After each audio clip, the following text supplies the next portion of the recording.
The morning started like any other Tuesday until enormous shadows fell across the world's biggest cities. Massive alien ships, each one the size of a football stadium, appeared out of nowhere above Seoul, New York, and London. The vessels were sleek and dark, blocking out the sun completely in some areas. People on the streets stopped walking, pulled out their phones, and started recording. Commander Thexmore's deep voice suddenly filled every radio, television, and smartphone on the planet. His words came through crystal clear, translated perfectly into every human language. Primitive humans of Earth, I am Commander Thexmore of the Corvanian Empire. Your planet has been selected for immediate conquest. You have exactly 72 hours to surrender unconditionally or face total annihilation. This is not a negotiation. This is a fact. The transmission cut off, leaving the world in stunned silence for about 3 seconds. Then the memes started. In Seoul's Blue House, President Yu sat in his office chair, still chewing his lunch while watching the alien broadcast replay on his computer screen. His aide June ran in carrying a stack of emergency response manuals, sweat dripping down his face. "Sir, we need to activate the defense systems immediately," June said, flipping through pages frantically. "The military is waiting for orders. The other world leaders are calling every minute." President Yu took another bite of his sandwich and looked out the window at the massive ship hovering over the city. Citizens below were taking selfies with the alien vessel in the background. "June, relax," President Yu said calmly. "Look outside. Does anyone look scared to you?" June rushed to the window. Down on the street, food vendors had already set up their carts directly under the alien ship. A group of teenagers was trying to get the aliens' attention by holding up signs that said, "Welcome to Earth, and do you like Korean BBQ?" "But sir, they threatened to destroy us," June protested. "They also gave us 72 hours, President Yu replied, unwrapping the second half of his sandwich. "That's plenty of time. Besides, I'm still hungry, and those ships aren't going anywhere. Have you eaten today? You look stressed. Want half of my sandwich?" Outside, someone started flying a drone up toward the alien ship with a small welcome banner attached. By lunchtime, the streets under the alien ships had transformed into the world's strangest block party. Food trucks appeared as if by magic, their owners apparently deciding that hovering alien death machines meant one thing: hungry customers with nowhere to go. The smell of grilled meat, fresh coffee, and fried rice filled the air beneath the massive Corvanian vessels. College student Na had already gained 50,000 new followers on her live stream in just 2 hours. She stood directly under the Seoul mothership, holding her phone up at the perfect selfie angle.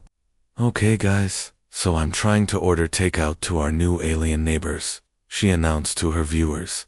"I've been calling their ship for 20 minutes, but they're not answering. Maybe they don't have DoorDash up there." Her roommate Ben appeared in the frame holding up handmade scorecards like an Olympic judge. He'd been rating alien ship designs for the past hour, and his commentary had gone viral across 3 different social media platforms. "I'm giving this one a 7 out of 10, Ben told Na's camera, pointing at the massive vessel above them. "Sure, it's very intimidating and all that, but where's the personality? It's just all black and scary.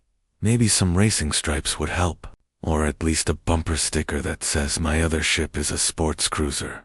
The viewers in the chat were losing their minds, sending laughing emojis and asking Ben to rate more alien technology. Meanwhile, in New York, the hastily assembled United Nations emergency session was supposed to be the most serious meeting in human history. World leaders sat around the table looking appropriately grave while discussing humanity's response to the ultimatum. Secretary General Wu was in the middle of explaining potential diplomatic approaches when his phone started ringing. The ringtone was an upbeat K-pop song that echoed embarrassingly through the silent chamber. "I'm so sorry," he whispered, looking at the caller ID. "I have to take this. It's my mother." The president of France raised an eyebrow. The Prime Minister of Japan looked confused. "Mom, I'm kind of busy right now," Secretary General Wu said into the phone, trying to keep his voice down. "There are aliens threatening Earth, and—" "What? No, I haven't eaten lunch yet." "Yes, I know vegetables are important, even during potential apocalypses. Can we discuss my nutrition later?" Outside the UN building, street vendors were already selling "I survived the alien invasion" t-shirts. Despite the fact that the invasion hadn't actually started yet, Commander Vexmore sat in his command chair aboard the flagship, staring at dozens of monitoring screens that displayed human activity across the planet. In his 300 years of military service, he had conquered 47 worlds. Every single species had responded to Corvanian ultimatums with either immediate surrender or desperate military mobilization. Humans were doing neither. "Status?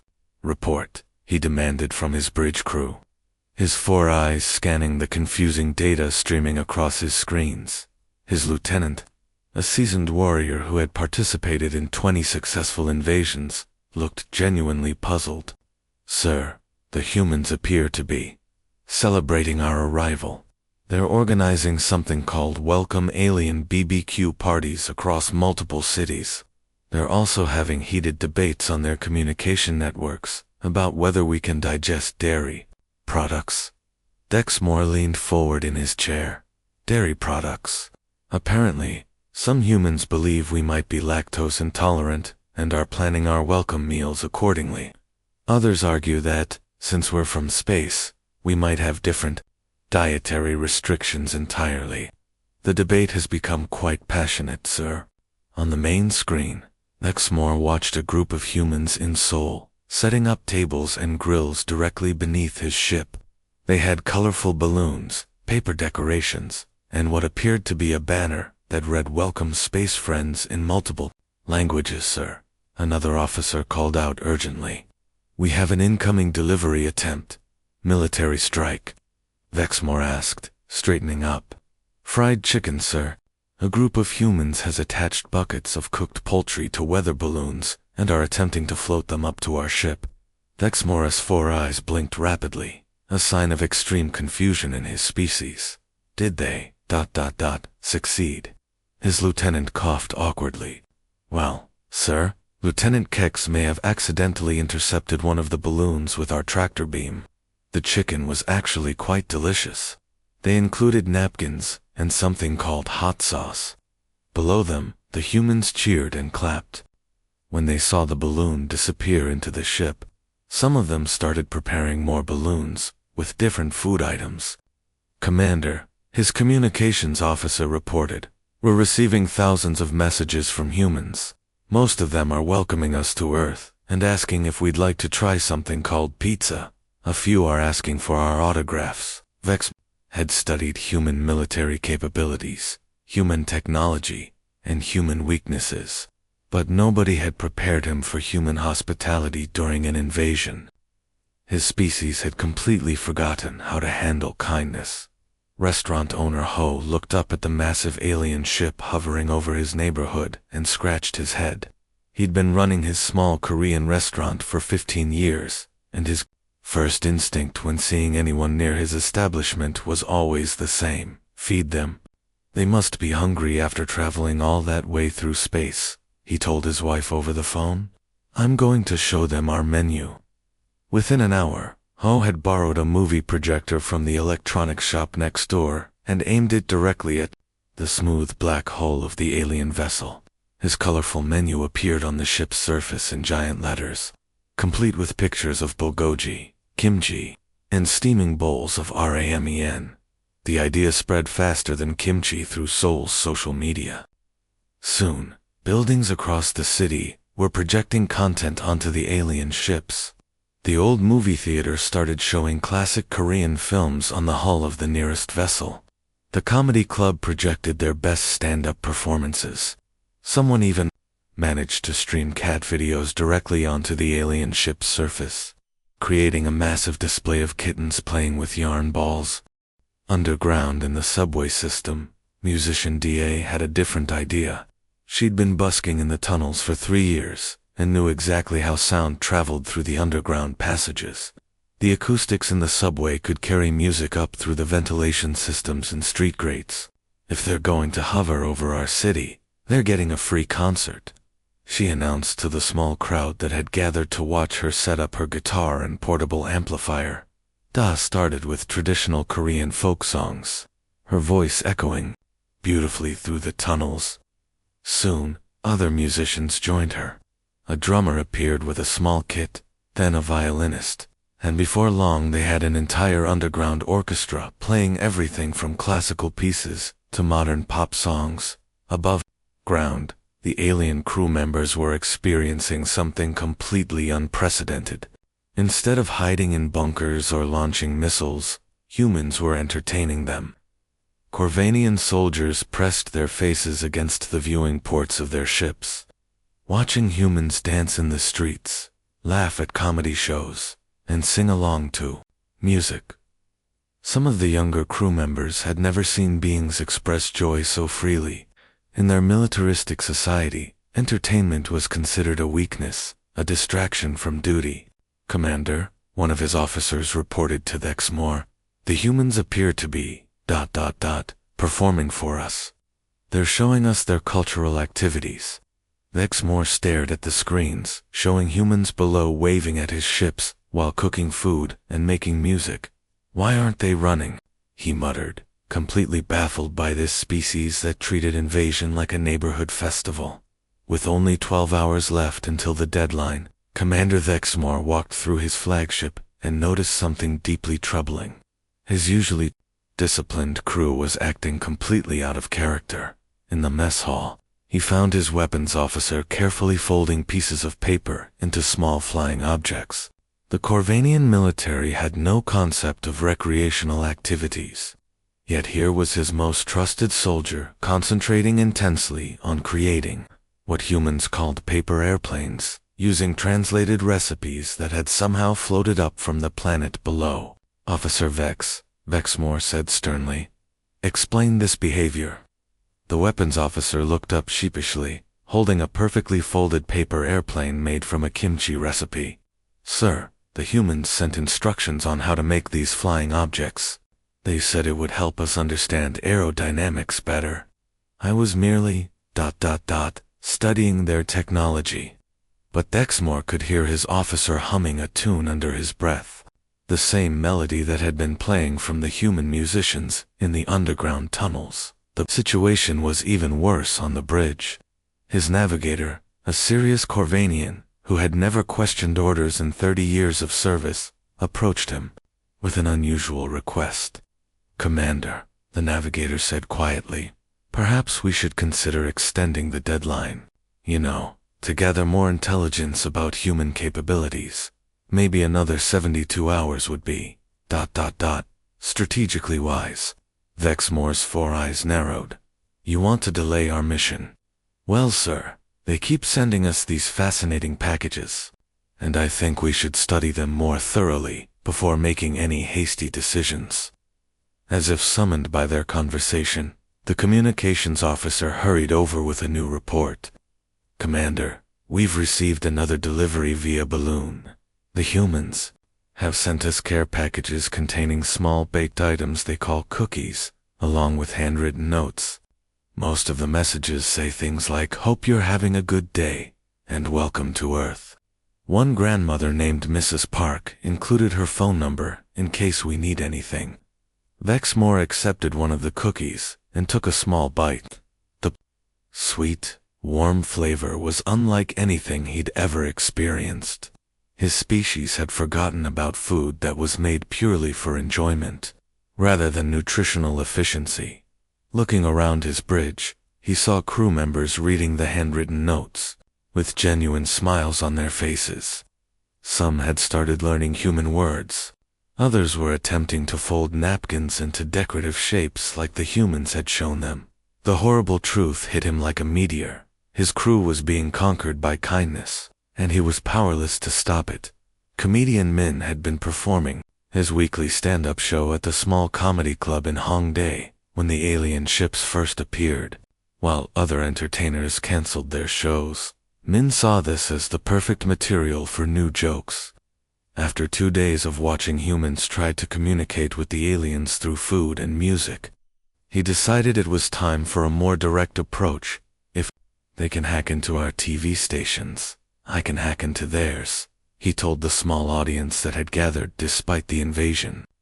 Min had studied computer programming before switching to comedy, and he'd spent the morning figuring out how alien communication signals worked, using equipment borrowed from 3 different electronics stores and help from his friend who worked at the local radio station. Min managed to patch his microphone directly into the alien communication network. Suddenly, his voice was broadcasting inside every Corvanian ship simultaneously. Testing. Is this thing on? Min said, tapping his microphone. Great. So, what's the deal with alien invasions anyway? On the Corvanian flagship, every crew member stopped what they were doing. Vexmore rushed to the bridge as his officer's voice crackled over the intercom. Sir, we're receiving an unauthorized transmission from the surface. You travel millions of light years across the galaxy just to hover menacingly over our cities. Min continued, his voice now echoing through alien corridors. That's like ordering food delivery and then not telling them your apartment number. Do you guys even have apartment numbers up there? Or do you just go by the big scary ship on the left? Something extraordinary happened aboard the Corvanian vessels. For the first time in centuries, the crew began to laugh. It started as small chuckles from younger soldiers, then spread like wildfire through the ships. The sound was rusty and unfamiliar, like machinery that hadn't been used in ages, suddenly coming back to life. Even Commander Vexmore felt his mandibles clicking together, rhythmically, which was how his species expressed amusement. He hadn't made that sound since he was a child, before military training taught him that joy was weakness. And another thing, Min continued, getting warmed up. You guys have been up there for 3 days and haven't even tried our Korean barbecue. I mean, you conquer planets but you don't sample the local cuisine. That's just poor travel planning. The communications officer looked at Vexmore with wonder. Commander, this human understands cosmic irony. Vexmore nodded slowly, realizing that humanity had just achieved something his empire's greatest diplomats had failed to do in 3 centuries. They had made the Corvanian military laugh. Pizza delivery driver Kai had one simple rule: the customer always gets their pizza, no matter what. He'd delivered during typhoons, earthquakes, and even that time when Mrs. Lee's apartment building was being fumigated. Alien invasion was just another Tuesday challenge as far as he was concerned.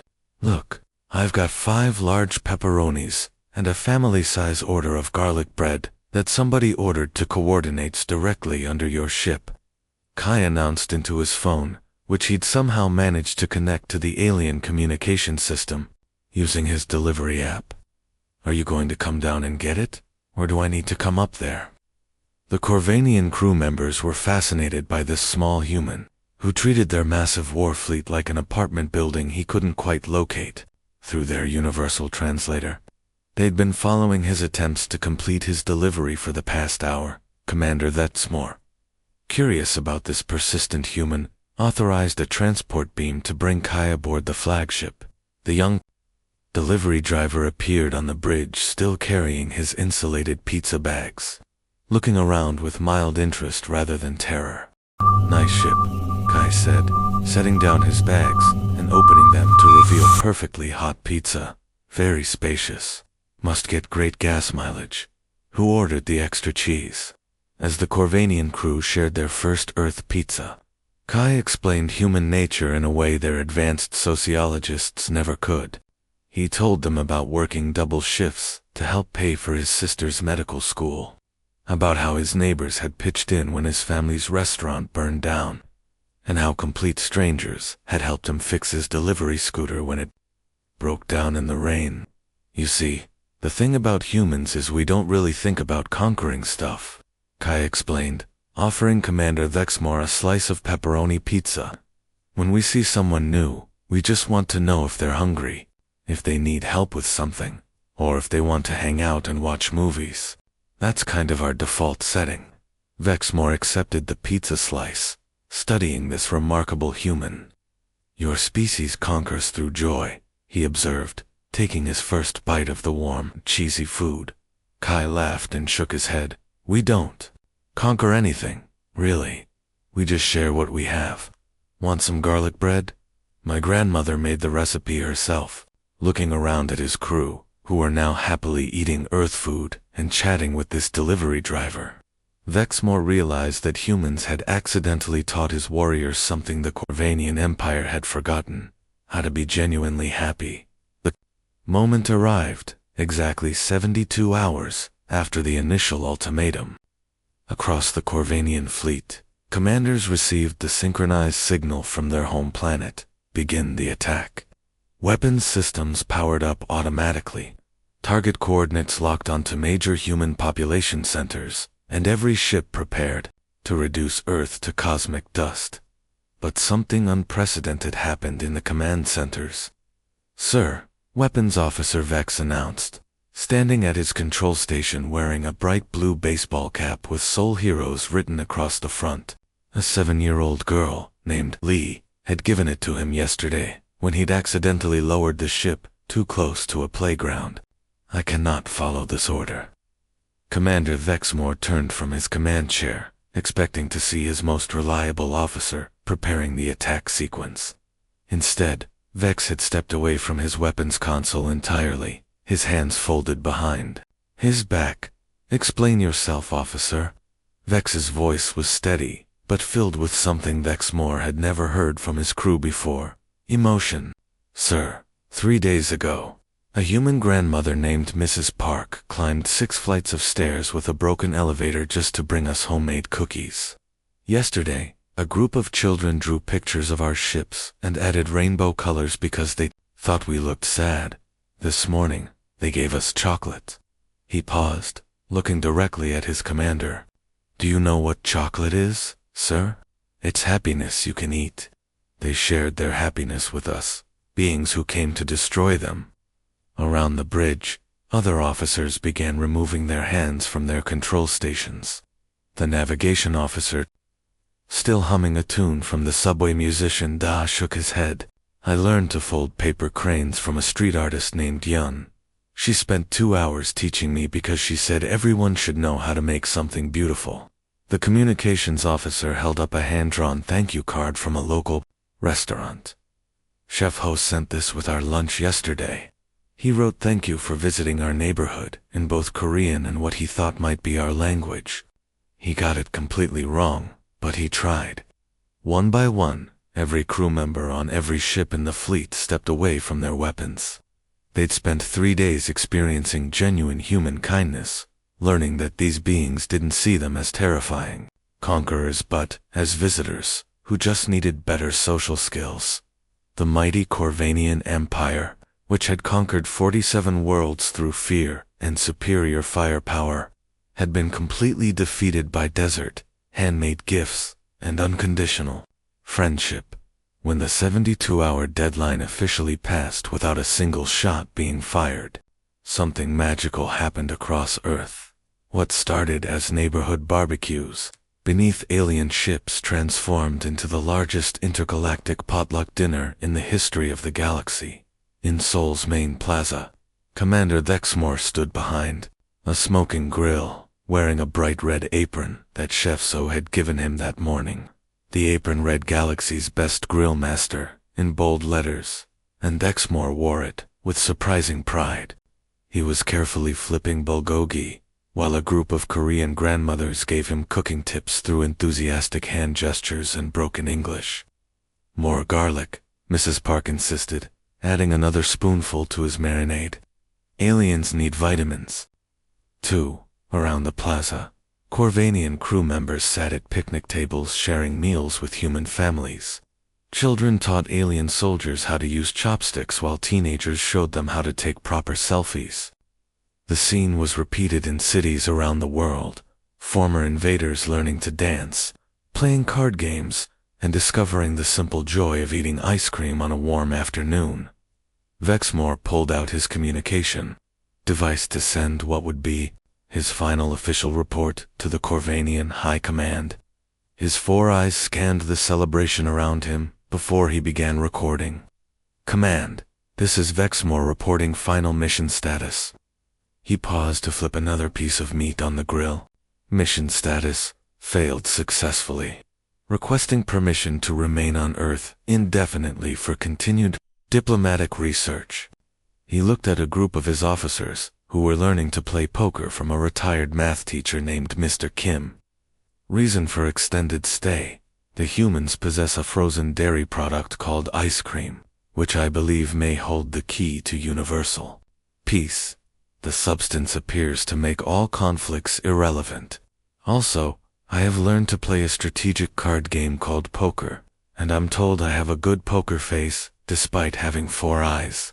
A little girl ran up and handed him a hand-drawn picture of his ship, but in her version, it had flowers painted on the sides and a big smiley face on the front.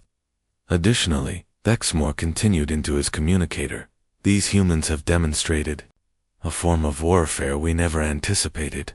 They weaponized friendship, and frankly, we never stood a chance. Humanity had achieved their greatest victory, not through superior technology or military might, but through the revolutionary strategy of treating potential destroyers like guests who had simply forgotten to knock before entering.